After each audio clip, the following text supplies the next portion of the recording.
డిప్రెస్డ్గా ఉన్నారు. అవును, ఆ యాక్సిడెంట్ గురించి ఏమైనా తెలిసిందా? ఎవరు చేశారు ఏంటి అని? ఎక్కడికి వెళ్తారు? దొరుకుతారు.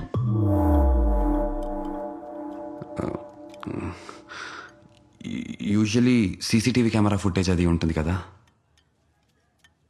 ఆ స్పాట్లో సీసీటీవీ కెమెరాస్ లేవు. సో యాక్సిడెంట్ ఎలా జరిగిందో తెలియట్లేదు. అంటే కేస్ క్లోజ్ అయినట్టేనా? ఏం రామచంద్ర, మేడం కేసు క్లోజ్ అయినా? అంటే క్లూస్ కోసం చూస్తున్నాం మేడం.